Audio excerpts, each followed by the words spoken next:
আসসালামু আলাইকুম, welcome back to my channel. আমার প্রাণপ্রিয় মানুষগুলো, আশা করি সবাই ভালো আছেন। আমার চ্যানেল থেকে যারা দেখছেন, এখনো যারা সাবস্ক্রাইব করেননি, প্লিজ সাবস্ক্রাইব করে দিবেন। আর ফেসবুক পেজ থেকে যারা দেখছেন, এখনো যারা ফলো দিয়ে আমার পাশে থাকেননি, প্লিজ আমার পাশে থাকবেন। দেখতে পাচ্ছেন এই মাছটা কি নামে চেনেন?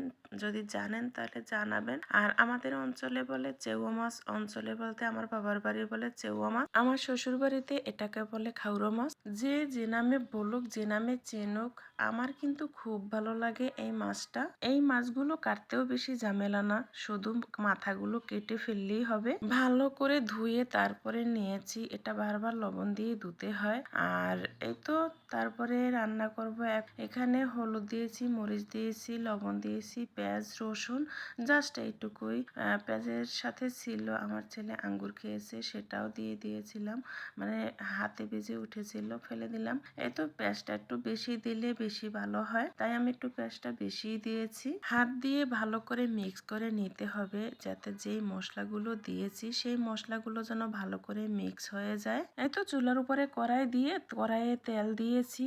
তো তেলটা যখন একবারে গরম হয়ে হিট হয়ে যাবে, তখন কিন্তু এই মাছগুলো দিতে হবে। তাহলে হবে কি, মাছটা উল্টোতে সুবিধা হবে, মাছগুলো ভেঙে যাবে না।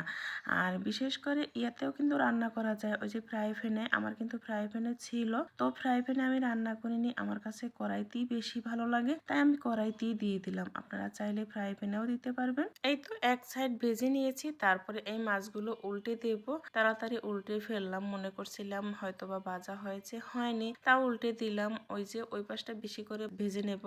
বিশেষ করে খুবই ব্যস্ত ছিলাম, আমার মা অসুস্থ, মা আসছে বাসায়, তো মাকে নিয়ে হসপিটালে যাব, এই নিয়ে খুবই ব্যস্ততার ভিতরে ছিলাম। তাই রান্না বান্নাও একটু সেরকমেরই হয়েছে, মানে যখন যা লাগতো তা পারিনি, খুবই ব্যস্ততার ভিতরেই ছিলাম।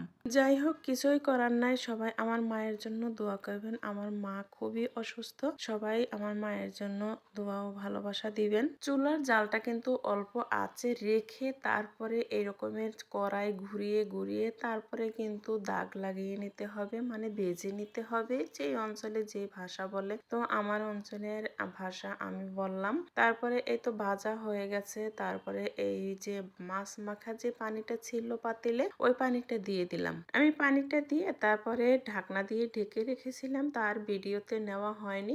এই মাছে বেশি একটা পানি দেওয়া লাগে না, আমার একটু পানি বেশি হয়ে গেছে, ওই যে হাত ধুয়ে পাতিলে পানিটা রেখেছিলাম, সেই পানিটুকু দিয়ে দিছি। তারপরে এই তো পরে মনে পড়েছিল, তারপরে এই ভিডিও নিলাম। ভাজা শেষ, তেল বের হয়ে গেছে।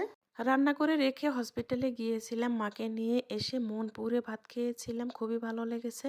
সবাই আমার জন্য দোয়া করবেন। আল্লাহ হাফেজ।